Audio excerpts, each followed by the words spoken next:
bring my guest in.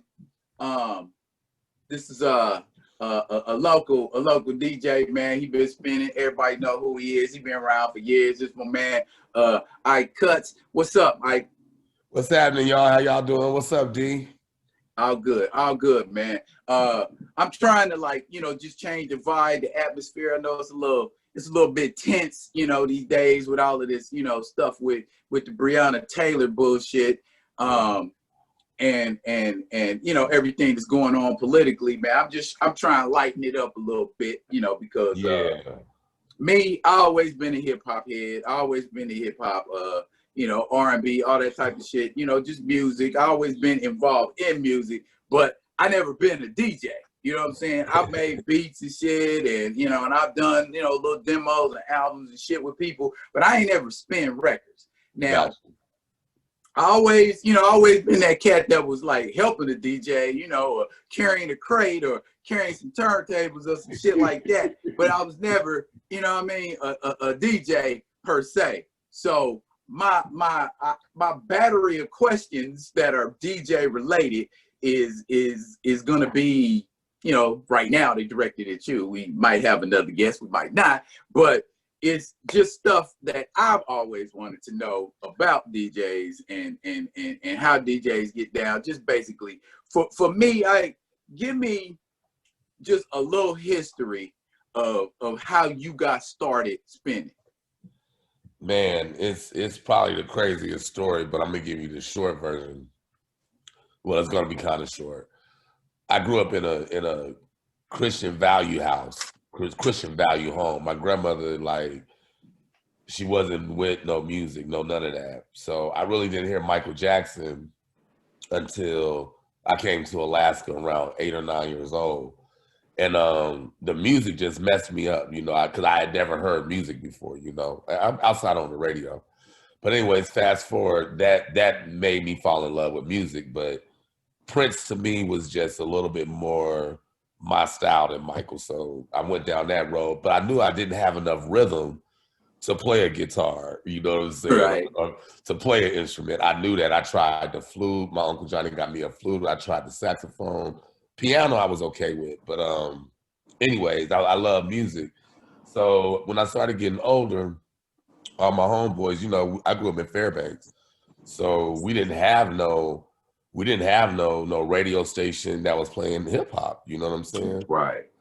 So the military base up there, Fort Wainwright, it was some GIs that, we would get into it with, but we ended up being hella cool with them. And they had this damn DJ Red Alert mixtape. Oh, shit. Yeah, boy, I get it. DJ Red Alert mixtape, and it was just 4 of us, me, Boogie, Marcus, and Etienne, and Bobby, and we would just rotate the tape around. Everybody would rotate the tape around so everybody could listen to it. So my dumb ass one day, I wanted to get stingy. Because I was like, how the hell did they do that? How did they do that? So I just heard Red Alert, and I just wanted to know, how did he do those scratches? How did he become this person? And from that point on, I just went after finding people that can teach me how to DJ. Okay. Red Alert, to me, Red Alert don't get, Red Alert, Mr. Mike, Busy Bee, a lot of those cats, they don't get the type of love that they should get as hip hop pioneers, But Red Alert still got a show on WBLS, right? Yeah, he do. Yeah, but, so he's still spinning. he's still spinning, but he really brought personality to DJs. You know what I'm saying? So whenever whenever you hear people talk about DJs from New York, you'll know about Red Alert because you're a hip hop head. But when you talk about DJs in New York, you'll think of Kid Capri first, and then Funk Master Flex, DJ Clue, them type of brothers. Right. Which I respect and I love, you know what I'm saying? But to me, Red Alert and what was his name? Was it Mr. Magic? Yeah. Mr. Magic. Yeah. Yeah. Red Alert and Mr. Magic, they really put DJs on the map before DJs was even getting paid. Yeah. Mr. Magic had tapes. You know what I'm saying? Yeah. That he had whole tapes that they were selling in the store. And I'm like, oh, okay. Because I didn't know, when I first got a Mr. Magic tape, I didn't know what it was. I thought Mr. Magic was a rapper when I Me bought too. it. You know what I'm saying? Because I was trying to just soak up all of the music I could soak up. If it was hip hop, I was buying it. I didn't care where it was from. And I put it in. I'm like, oh, he a DJ. Yeah. So yeah, that was a win for DJs. Cause you remember when you spent at your first party? Yes. What was that like? Scared. Where was it at? What was it? It was at a house party in Fairbanks on 23rd.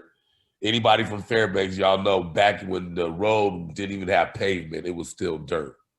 Oh yeah. Man. 23rd Okay. Southside Fairbanks, 23rd and Cushman represent. It was in a basement of a trailer. How they got a basement in a trailer, I don't fucking know. But damn. Yeah, the trailer is settled. Yeah. Anyway, so we was downstairs and the GIs was DJing, you know, and then one of my homeboys was like, man, let that nigga on. Let that nigga on. He keep on saying he want to DJ. Let that nigga on. So, you know, I got on and they had actual techniques. I didn't have techniques. You know what I'm saying? So I did like 2 or 3 scratches, and when I heard them, I felt, because if you know about techniques, it's a direct driven turntable. It's not belt driven. So when you push it, it's gonna go with how you push it. Mine was like dragging with latency, and you know. So I scratched and I heard the thing go. I heard the beat and how it went. I was like, oh. So I just kept on playing with myself on the turntables. And the rest was kind of like history. The GI brother, his name was Reese, and the one who taught me how to DJ, his name was Shamel. As soon as they heard me rock that little bit about 30 minutes, they were like, oh man, yeah, you coming on bass with us. And from that point on, every weekend when I would get off of work, I went on bass and practiced with them, and I got into the NCO club, not getting nobody in trouble. It's past the time, but I got in the NCO club at 16 and was DJing in the NCO club in Fort Wainwright at 16 years old. Okay.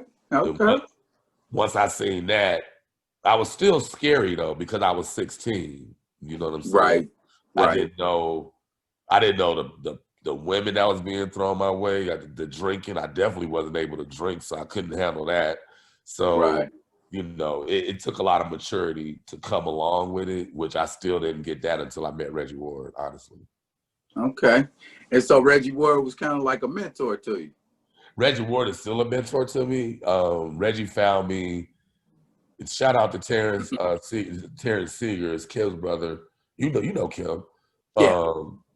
Her brother, Batima put me on with her brother, and he used to run after hours. And, yeah, and I probably know which one you talking about too. I'm probably pretty sure you do. So he used to run after hours, and you know, coming from Fairbanks, the whole time that I would DJ, I always DJ'd in a little room.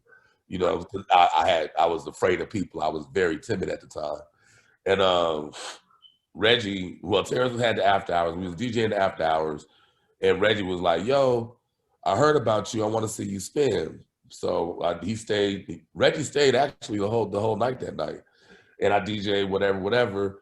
And then he was like, "Yo, man, here, take my number, give me a call, we'll put you in this record pool," and like on and on. And then he put me in a battle of the DJs. I won that, and yeah, from that point on, whatever the fuck Reggie say, I do. Yeah, cool. DJ, and another mentor, which I didn't know him as personally as I know Reggie, was Marty San Martino, rest in peace, because I used to try to emulate his voice. Okay. You know, Marty had he had that smooth. He could talk to any woman the way he wanted to. Rest in peace. Okay, that's what's up. Okay, so. All right, you in Anchorage, right? Right. Okay, you DJing, you gaining a little notoriety, a little reputation, all of that's going on. Now, did you get, let's just call it benefits. Did you get benefits out of that, you know, being a DJ, and it's just, you know, oh, that's I-Cuttz over there, and you know, that kind of a thing. What came with being a DJ of note? Well, for sure, before I really knew that DJs got paid, it was really just clout. Before the word clout came out, I was clout chasing. You know what I'm saying? I literally wanted to DJ at all the parties, whatever. So I got the benefit of just being Gorilla Zoe. I got the benefit of being that hood nigga. You know what I'm saying? Right. That hood guy, that hood DJ. Oh, that's Ike, that's Ike. So I got that notoriety, which in the long run, it built my confidence up, you know, because then I wasn't as scared to DJ in front of people because people knew me, you know what I'm saying? Whereas before, didn't nobody know me, so I was always be like back in the cut DJing, hiding from people. Even though I'm DJing for them, I didn't want to see nobody. So that built my confidence up there. And then the women, it was ridiculous, you know. You know, you'll have one girl that you really with this girl, like you're in a relationship with her, y'all talking, and then here comes this bad girl from wherever the fuck, and come and DJ and come and dance in front of the DJ booth. Yeah. And then the girl that you with is your girlfriend. She get mad and she get jealous. And then if the Hennessy get to talking, yeah, you end up going to smash in the bathroom and breaking up with the other girl. I mean, oh yes, the folly of youth. Let's just call it that. I can remember a time, and I'll probably be dating myself here. I can remember a time when the cattle company used to be a spot, and street addicts, all that. Yeah, and folks would be up in there, man, and I can't tell you how many times I left out of that spot and was just like, "Ooh, I don't know who you are, but we get to know each other in the morning," and it was, and it was just like that for like a month, 2 months. That's what it was. Just, you know, and that was just off of being able to dance good. Yep. You know, if you had a gimmick, you know what I'm saying, you could work it, and you could work it. That was, you know, what I came from, because like you can't see, I was a b-boy, and you know, we break dance and they can spin on their heads and all of that, and, you know, and I just brought it up to Alaska, and Muggs was like, "Oh, who's that? Oh, who's he? Oh, is it clout?" Like you said, clout. You know what I mean? You, the Kansas City brothers, everyone that I've met is just different with a bunch of fucking game. They just got game. You know what? I'm not gonna argue with you. I'm not gonna argue. And every brother I've met got that shit. Yeah, he tell you the same thing. But what I want to roll into right now, man, is just like some more like music related stuff. For instance, like I had a show, I think it was like last year before, might have been last year, but it was a show about the greatest rappers of all time. And I had like, it was like me and like 3 other cats on there, and we was like going back and forth, and like my man Cut, he's more East Coast.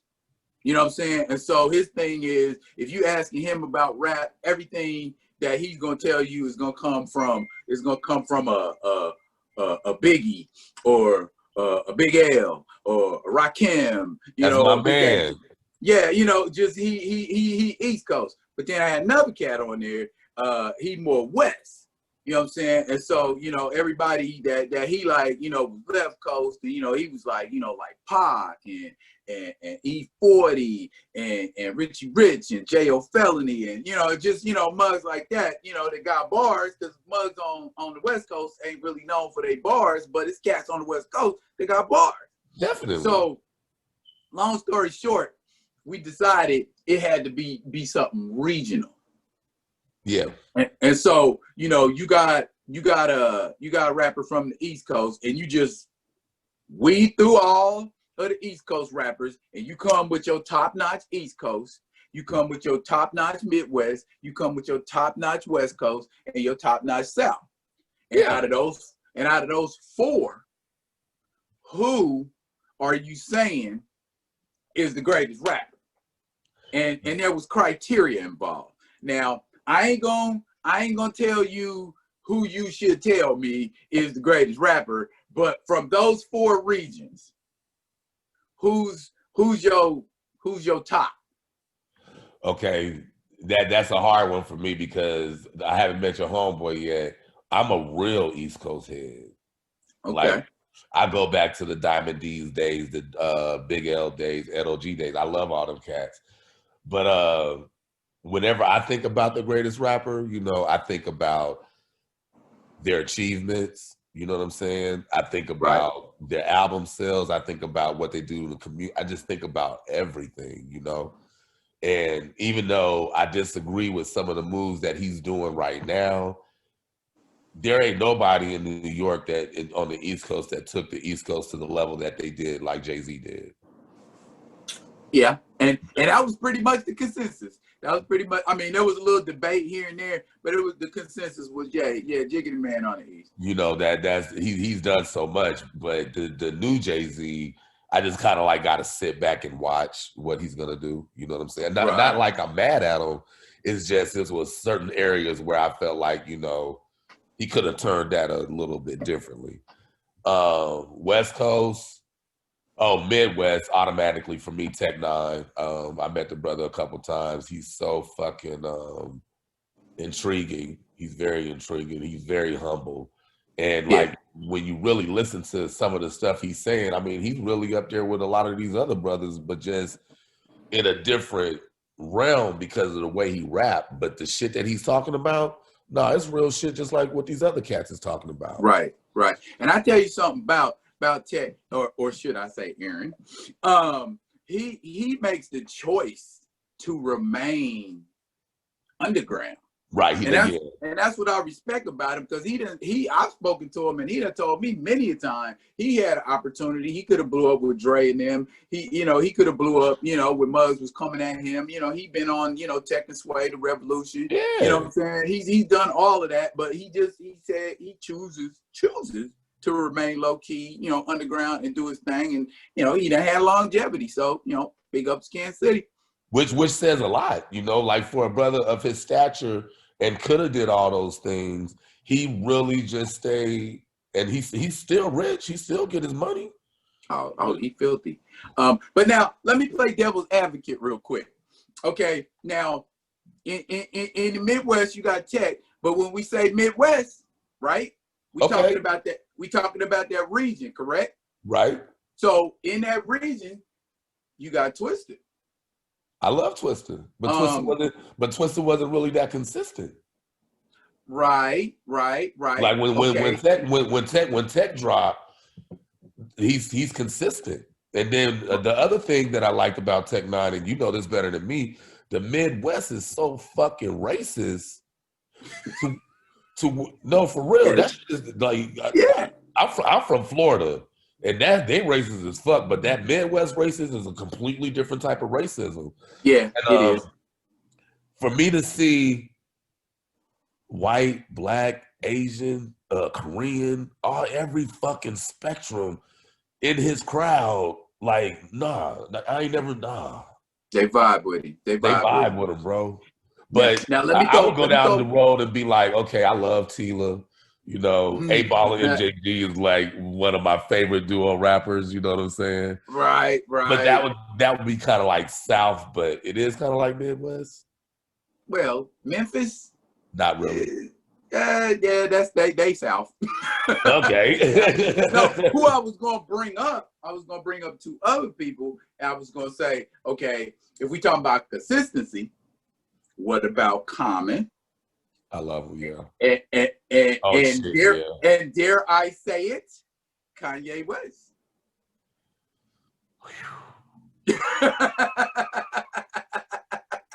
You got Say what you say. Say what you say. Like, he nutty as a fucking Snicker, but would you say he's nutty as a consistency? Yeah, he got that. He got that. But I mean, even that God album that he made, I didn't think I was gonna like it, but I liked it. You know, yeah. it was still his brilliance. Right. But for the sake of conversation, I'm gonna still say Tech Nine. But Absolutely. But now what about the Dirty and the Left Coast? Well, you know, the Left Coast. What's them boys' name? Which one? I can see the album cover. You just now named Richie Rich. Remember that album that Master P had did with all those Bay Area brothers? Mac Mall and all them was on it. Yeah. What the do? Was you talking about Federation? But before Federation. Before Federation. Oh, yeah. Shit. Well, who was Richie Rich? Who was Richie Rich's mentor? The one dude out there, the balling ass dude that used to be around Russell Simmons and shit.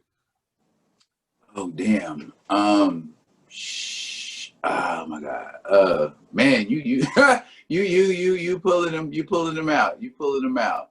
I can't remember, but those cats to me, they just didn't get, because you know that Bay Area sound is just now getting respected. You know what I'm saying? Yeah. Nigga been hyphy since like the early 90s. My dude, as soon as I heard hyphy, I love Tupac and LA music, but hyphy is what I can relate to. Even though I'm an East Coast dude and I love the East Coast, I love the East Coast because I still feel like hip hop was pioneered from the East Coast. And I know that's an argument that goes back and forth because Dr. Dre was like back there doing his shit at the same time hip hop was coming. So right. You know, but overall, as a DJ, everybody would tell you, they'd be like, this nigga Ike is stupid. He's from the South. He loves the East Coast, but all he plays is West Coast. Hey, it hit you how it hit you. You know what I'm saying? I tell people all the time, music the only thing can hit you and you don't feel no pain. Real shit. So Left Coast, I would venture to say I'm torn between that one brother that's in the Bay and Tupac, you know, and I know the Tupac thing is a cliche that everybody automatically. I know it is. Everybody running Tupac, but like, you know, if you just take Tupac's albums, and just hear me out. Okay. If you take Tupac's albums from his first album all the way to Machiavelli, you can see the growth of an artist. And you can see where he was really getting ready to turn the tables. You know, it's not too many people that can poetically write out the emulation of God and still describe him as a woman. You know, because that's what God is. That's just me. I'm with you. I'm 100%. It ain't in no man's nature to create and to nurture. You know what I'm saying? It's in our nature to fuck shit up and destroy and you know what I'm saying? And I'm like, how God is a man and all men do is tear and wreck and destroy and you know what I'm saying? So it's like somebody did some shit back in the day. So then when he did White Man's World, it's just on Machiavelli, it was so many messages that he put in there. You know what I'm saying? Now, as much as I love MC8, you know, as much as I love J.O. Felony, Brother Lynch Hung, you know what I'm saying? As much as I love all them other brothers, you know, but that's when I'm in my dark way of thinking, you know what I'm saying? Especially Brother Lynch Hung. Yeah, the horse in the bed. That's dark. Yeah. For me, Left Coast, like Pac, of course, yes. But for me, and like when I was in the military, I spent a bunch of time in the Bay Area. And so my guy always has been 40. Okay, I respect that. He just now getting the respect that he deserved, and that man done dropped 28 fucking albums. Yeah. So it's like, man, who else do you know that done dropped 28 fucking albums, man, Yeah. and been doing it since 89, 90. Yeah. You know what I'm saying? That's consistency. You know, and he got that style. Yeah. You know what I'm saying? Yeah. Don't nobody else sound like him. Half the slang we use is that nigga slang, and it's just like, man, come on, how he ain't the king of the West Coast? And I have a theory that when you are a hip hop artist and you die, regardless of the level of what prestige, skill, whatever you had, that shit goes up exponentially. You know what I'm saying? Because Biggie was good. You know what I'm saying? He was a ray of light on the East Coast when the West Coast was just fucking shit up. And you was like, oh, Ready to Die, what is that about? And you start listening, you like, oh, this nigga done been through it. For real, this is the truth. And that's one album. Yeah. That's one album. I'm not arguing Biggie ain't the shit, but that's one album. Right. And then he came back, and I mean, that next album, by that time, it was like, okay, I'm over the Biggie phenomenon. Yeah, you nice, but bruh, you ain't got enough shit. The West Coast was making too much noise at that time. Yeah, and at that time, man, you know, Pac did a joint. He did Changes. Yeah, and it was like, okay, see, still ain't nobody, you know, giving him no love. And now he out here doing it with the young boys now. Yeah, but you see, I would go, I'm glad you brought up E40 because I'm not going to lie. Yes, I agree with you 150%. Like I say, Tupac was just a cliche. You know, that's just what it is, you know. But yeah, you got a solid point about E40. So I was going to say, because I've done this in the club before where I would go between Snoop and E40 because Snoop has those albums as well, but you can get a Snoop album and listen to it outside of Doggy Style, excluding Doggy Style. And you can listen to a Snoop album, but you're not going to bang it all the way through. Facts. You get one of them, even that new E40 that he just put out. Look at what this brother E40 just did on this album. This is crazy. Oh, yeah. Yeah. E40 was so fucking smart on this one to where he went across all genres and went and got Popcorn, the reggae phenomenon. Yeah. On that one night only or whatever it is. But if you didn't know who E40, if you didn't even know who E40 was, that's a great reggae song. Yeah. It got a nice little vibe to it. So just to see him do that, and I'm glad he did it because, you know, this is some real shit. As soon as you pass fucking, I say Oklahoma, and you get to the South, you don't hear no fucking E40. Nah. But they do bump E40 heavily in the Midwest. Oh yeah, because that's, you know, we still close. You know what I'm saying? Yeah. You know, and Mac Dre to a certain Mac Dre going, like, see, he's a legend. Look at what he did with his stock when he went up. Yeah. And ironically, he got killed in Kansas City. I know. Yeah. That was crazy. That was crazy. When I heard about that, I'm like, what? Y'all Negroes are wilding. But shit, you know, Mac Dre. Yeah. But you know, Kansas City brothers, they don't care. No, they don't care. Once they get pissed off, all bets is off. Okay. Real talk, man. Real talk. That's why I'm like, most of the time, man, you see me, I'm laughing, I'm joking, I'm having a good time, and I tell motherfuckers all the time, that's where you want me. You know what I'm saying? You want me laughing and jovial and shit. You don't want me to flip the script and be that cat. But that's it. 30 South. Okay. I was totally trying to avoid this one. Oh, you know I was going to hit all 4 points. As we were talking, I was running through my head like, who the fuck are you going to say? First and foremost, I got 2. Uncle Luke to me will always be, you notice everybody that I name is like, you know, not just trailblazers, they like broke the fucking ceiling, you know. Top notch. Yeah, not even though, because, you know, we play this shit and we adults, you know what I'm saying? I got daughters. You got daughters.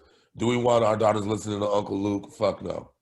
But but like Uncle Luke said, sex sells. You know what I'm saying?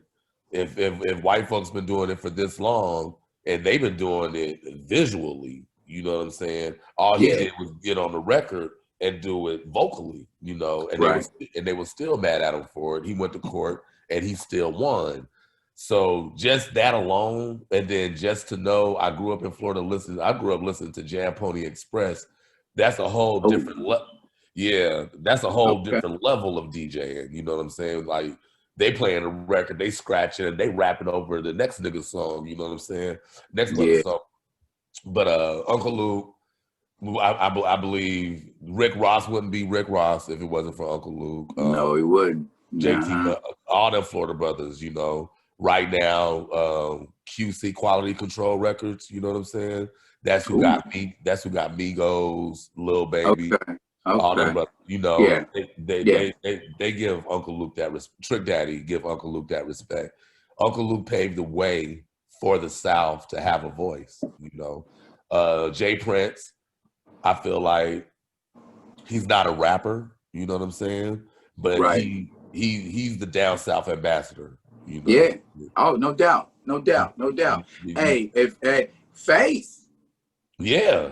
I'm about to venture over there. Okay. So when it comes to Jay Prince and you look at how many artists that he really tried to bring up, the main one that he had was Face and the Ghetto Boys. We didn't even know who the fuck Jay Prince was until years after the fact. You know what I'm saying? And now we know, like, shit, he pretty much run all of the South. Now, my all-time favorite, and I don't know how to put it because it's so big. I'm gonna just say Dungeon Family. Okay. Because it houses everybody that I love. You know what I'm saying? That's a very good way of putting it. I mean, you got 3 Stacks and Big Boy. You got Killer Mike. CeeLo. You got that whole That's So I didn't give a single person, but when you talk about the South, man, outside of Uncle Luke, I know he old, but Dungeon Family, they still active still to the day. Yeah, no doubt. Yeah, that was a good little trip. Now I wanna turn around, I wanna go back the other way and talk about R&B. Okay. Now I know, you know, that's a little limited there, but if you're a DJ, I know you understand the genesis of hip hop is inside of R&B. Because I mean, I was riding in the car the other day, man, and I heard a sample in a song, or I heard the song, and then I'm like, damn, that little bitty surreptitious sample has been used like 1 billion times in 1 billion different songs. And it was just like a little sound effect. You know what I'm saying? It wasn't even like a whole little thing. If you sampled it, it would have probably like been like 4 seconds of sampling. And it's like, that sample is, matter of fact, Betty Wright. Oh, yeah. Tonight's the night. Yeah. I'm like, that, you know, and then like, I think it was Candyman. Yeah. They used it later on in the song. Yeah. And I'm just like, man, and I've heard that and I can't tell you how many different hip hop songs. Yeah, without a doubt. The thing I'm getting at is this. What sample do you think that isn't Funky Drummer is probably one of the most used samples? I'm gonna be 100% honest with you, bro. I don't remember exactly where the original is, but I know the original hip hop record and Audio 2 Top Billing. The beat? Yep.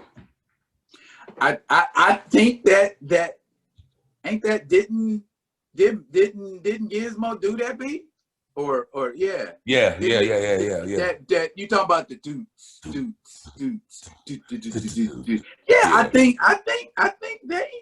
Man, I don't give me the line. No, I think you're right though. I think you're right. But I think you're right because it was originally made. Yeah, because he was the brother. Right. Yeah. Right. Okay. Yeah, okay. Yeah. It was. Yeah. Okay. That makes got you.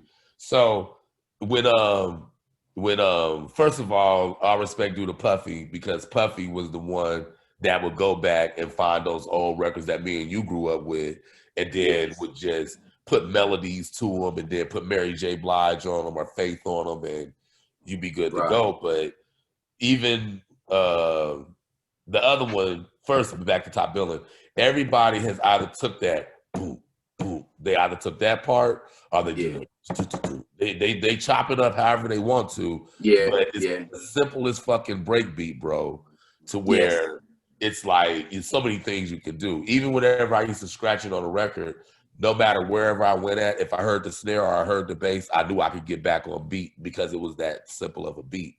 But the most sampled song to me that I hear in almost every other fucking R&B song is M2 Made Juicy Fruit. Oh, okay. And it's nuanced. You know, sometimes it's overt and other times it's nuanced, you know. Good one. Okay, so after Keisha Cole had did it, and she took a part of the Audio 2 beat and the M2 Made beat, and they mashed it up, you know. Yeah. And I hear the song. I hear the song in my head right now. Yeah. Okay. So I felt like, and this is just me being me, I felt like Keisha Cole did that song so much fucking justice, bro. Like, when, you know, I don't give a fuck across here to motherfucking China. When you put that song on, if a girl is in the club, she's gonna be singing that shit at the top of her lungs. You feel me? So I felt like that was hands off. You can't make that song no better. But man, when I heard it's a banger. But when I heard Neo and Jeremiah, I just heard that last night. The You to Love, they basically took the whole Juicy Fruit beat. Yeah. And he just said, I don't want nobody else. And that's it. and I like hearing that from the youngsters that they, you know, they kind of trying to bring it back around, you know, to what it was. And so, you know, big ups to them for that one there. Definitely. But you're right about that, right though. Like, and you're right about Funky, but like those, to me, it's and that's why I think Alaska's gonna blow up when they do blow up, because the producers up here, they really go and dig in the crates and they find whatever sample that they want and they build off of it. You know? That's what's up. All right. Now, how are you with singers? With singers? I mean, I like them. Okay. You know? So here's a question for you. Your favorite all-time male and female singer, and why? Luther Vandross is my favorite male singer. Okay. And that should be obvious. Why? Because he's Luther. He's Luther, and you can't play Bad Boy Having a Party at the beginning of the party and then play A House Is Not a Home at the end of the party and get a great reaction. You can do Luther, you know what I'm saying? So right. And he's you feel me? So did you hear that? Like, well, all right. Yeah, you feel me? Barry White used to be my favorite, but that was my crooning. And then after I stopped loving this chick, I stopped loving Barry. So okay. So that was the one thing. My favorite female singer.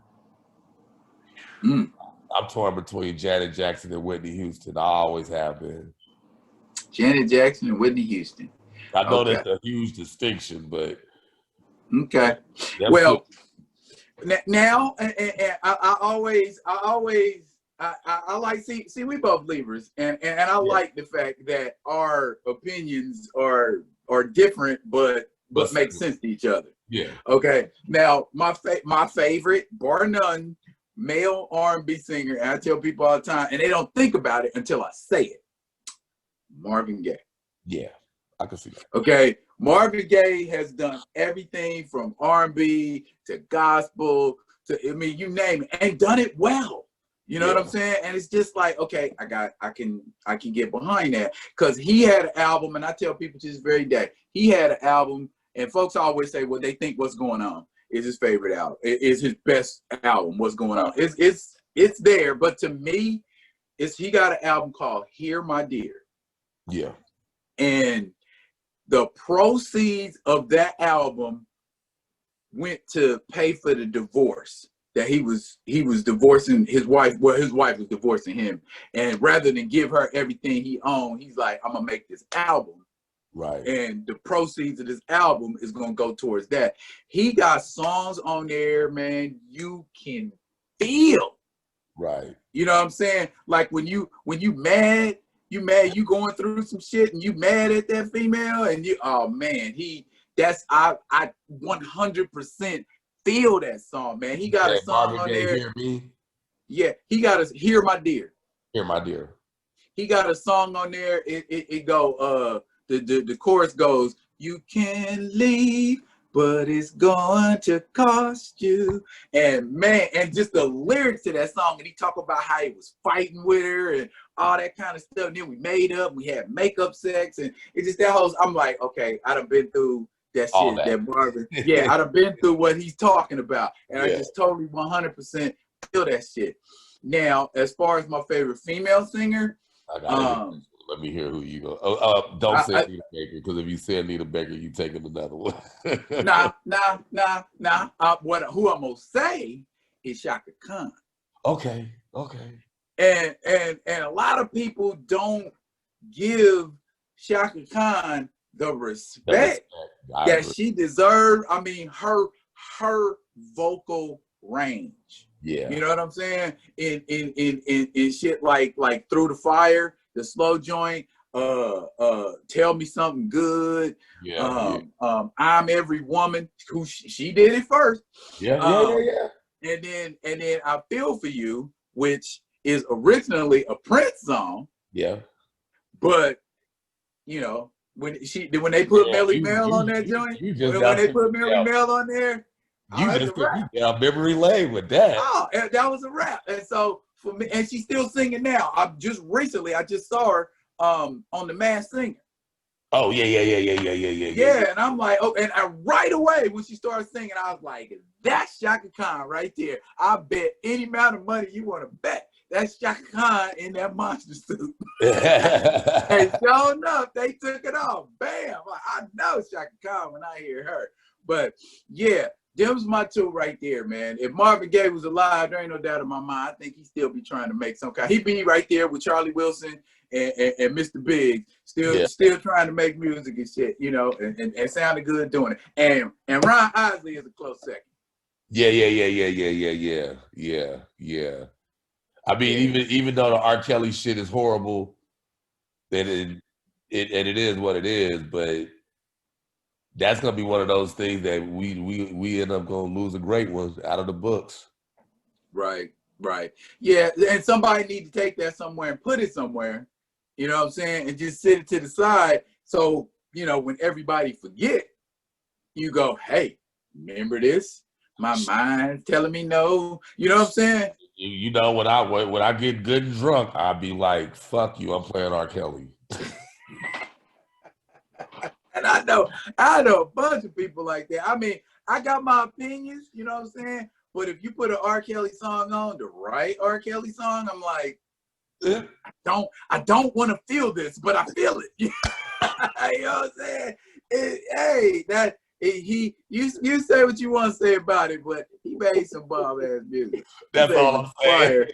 Yeah, he made some fire ass music. I ain't gonna argue that shit at all. Yeah. Now, this is an argument that I've been having online with people and in person. And Muggs just been telling me, okay, you ain't right. How you gonna do that? Now, when I was in middle school and high school, well, more middle school, I played trumpet. Mm-hmm. And I was, you know what I'm saying?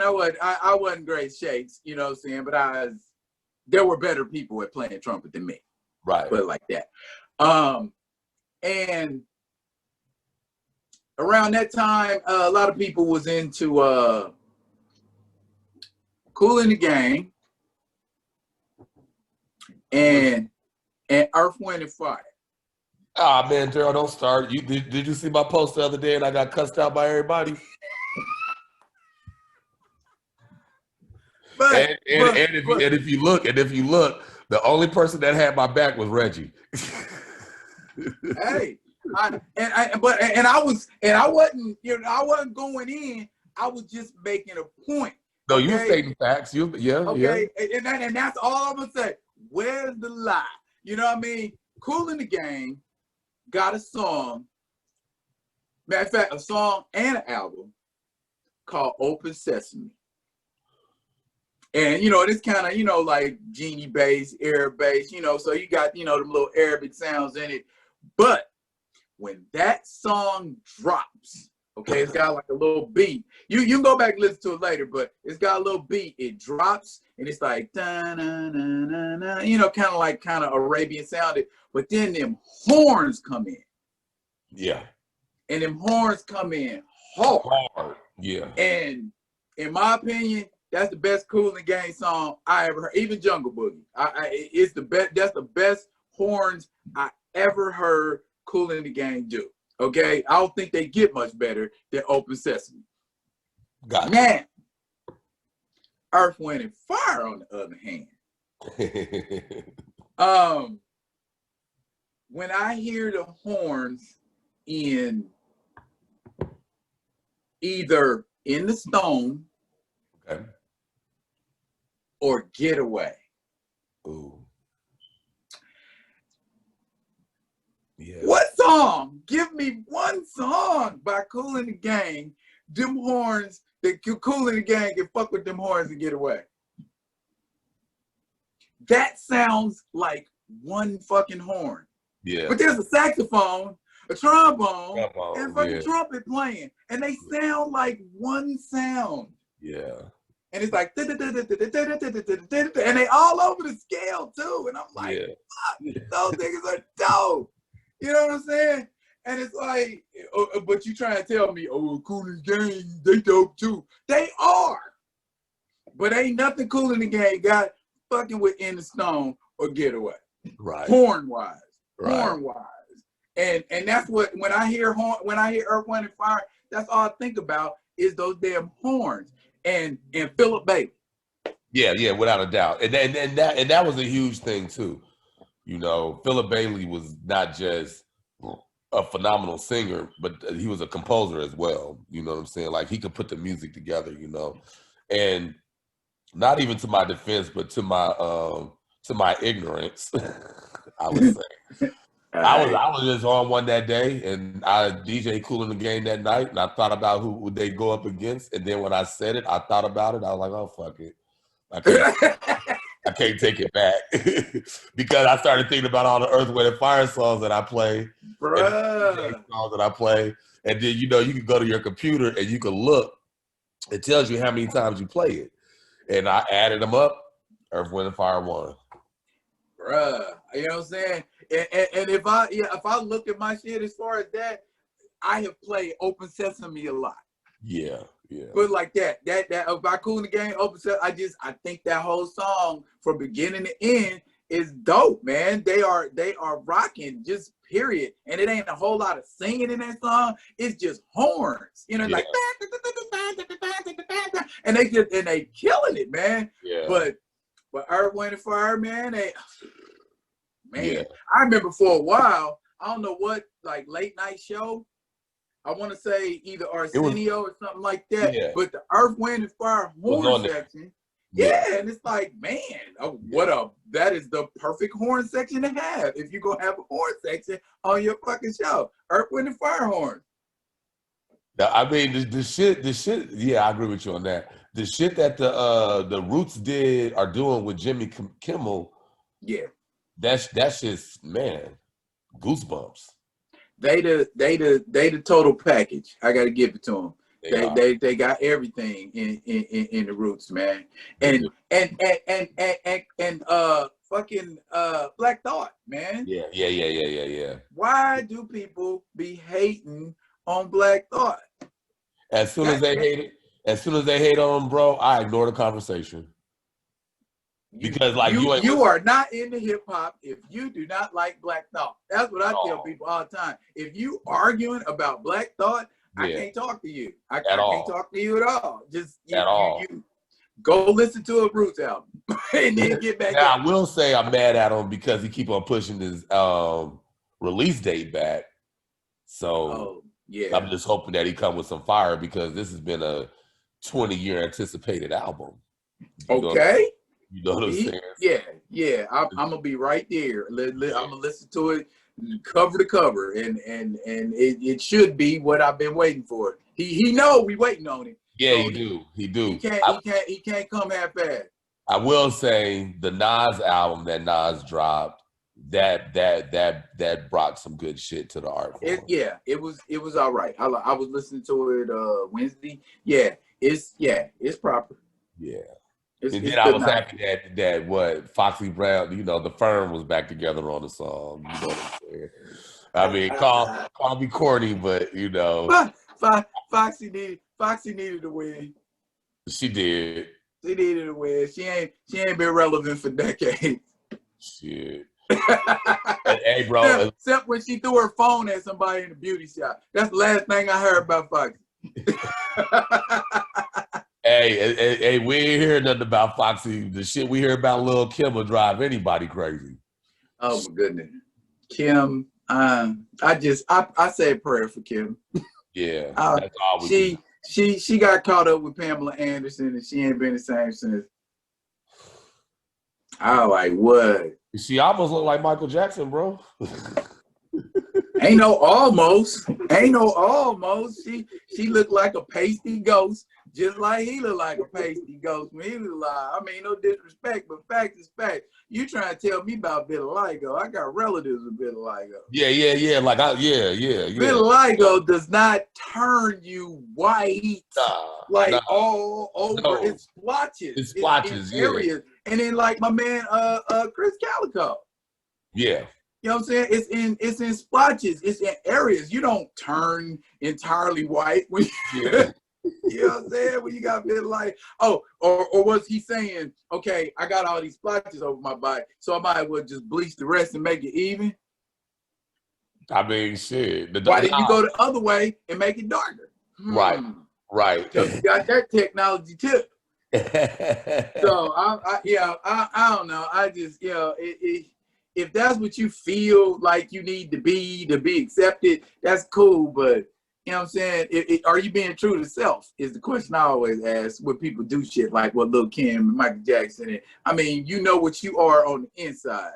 What is that truly? If that's truly what you are on the inside, cool. But don't be saying that when folks look at your ass funny. That's real be shit. What you are. Because I seen, like, I did a show, matter of fact, I did a show a week before, 2 weeks, I was talking about blackwashing. Oh, yeah. And about how, mug just, you put on some shit and braid your hair and pretend to be black for years. You know what I'm saying? And if you studied it and you got it down, like Rachel Dolezal and this chick, Jessica Krug, they just recently admitted, oh, I'm actually not black. I'm a white Jewish person, but I've been pretending to be black at this college for the last 10, 15 years. Yeah. And that's like, is that what you are? If that's what you feel you are, that's what you identify with, you know what I'm saying? Because my girl's mixed with a bunch of stuff, you know what I'm saying? She mixed with Filipinos, she mixed with white, she mixed with Cherokee Indians, she mixed with Middle Eastern, you know what I'm saying? But she identifies with the Filipino part. And so it's like, okay, who am I to argue with that? Because if that's all flowing around in her, who's to say that part ain't ascendant? Right. I know I just got way the fuck off topic, but no, I feel you. But anyways, man, we've been at this right now. Are you good? Do you want to go some more? I'm good. I just wanted to touch on one thing. I was hoping your homeboy would have came on, but well, he had to do something with his kids, so I expect that. But I just wanted to get his, bounce back the idea, and he'll probably get on the blog, and we'll talk about it then. Digital needles. Digital needles. Hmm. So everybody. Now, for the mugs that ain't in the know, break that down for them and tell them what you're talking about when you say digital needles. Okay, so there's this thing out called phase, and basically you don't need no needles. You just sit the phase cartridge on the spindle, and then it transmit a signal to the little box, and you're good to go. Scratch, mix, everything. Okay. The needle, Okay. you don't never have to take the needle off to put it on the record. Oh. Okay. Yeah. Digital needles. That changed the game majorly. Tremendously, yes. I bring that up. Don't do it. Okay. Because I've seen folks that have that digital kind of thing going on, and I'm just like, don't nothing sound like a turntable. Nothing, and that's why I'm bringing it up. Like, I can scratch, mix. I love it. It's technology. I'm moving with the younger people and whatnot. Right. But here's the thing. Let's say, just like Bluetooth, just like a computer, just like your phone, let's just say that bitch freezes up one day. Because it's digital, and I'm bringing it up because it happened to me last night. And yeah, and I was trying to figure it out, and I'm DJing, got a club full of people, and I'm literally like on my Google trying to figure out like, why is this not working? They saying to do all this other shit, but it's loud, and I got to keep people dancing and grooving. Anyways, long story short, nothing changes. I mean, nothing is better than actually having the actual hardware to do it. I got a controller. I love my controller. It makes things easy for me. But if you want to be recognized as a DJ, you got to get on turntables with the needle. Real shit. With the needle. Real shit. Now, I won't go down the road and badger anybody or be like, oh, you got to carry this many crates of records to be a DJ. Because, like I know back in the day, if a DJ was going to have a good solid set, he had 5 crates of records. 5 or more. Yeah. Nowadays, these click-clack DJs, all these brothers got to do is get their hard drive, get their computer, and click-clack. Yeah. Which just don't seem like true DJing to me. I mean, I guess it is what it is, but I just seeing a DJ, the movements of the hands and the, you know what I'm saying? I'm a purist. Right. Yeah, give me some techniques. I want to see techniques being spent. See, now my rule with techniques is if of course if I'm getting paid $800 for a gig, yeah, I'm gonna pull out the techniques, needles, and you gonna have DJ did. I'm gonna be doing all that. But it's a lost art. Yeah. People don't appreciate it. You know what I'm saying? Like I think the last time I seen a DJ like really get down, man, was fucking Stacy at my wedding. Yeah. At my wedding reception, it was Stacy was on tables, and he brought the little like the speakers. You take them apart and put them on stands and put them. Yeah. That's last time I seen. And then speaking of Stacy, shout out Stacy and the Cylons. I have his mixer at the club. That's who's okay. Because shout out to Reggie Ward too. I was on a radio station with Reggie probably about me, Reggie, B1, Ray the Barber. We was all up there, and Reggie was like, if y'all come, y'all better come prepared to get on turntables. Yeah. So all the DJs had to DJ on the radio station that night on turntables. And he so happened to have the phase. Yeah, it literally was nostalgic.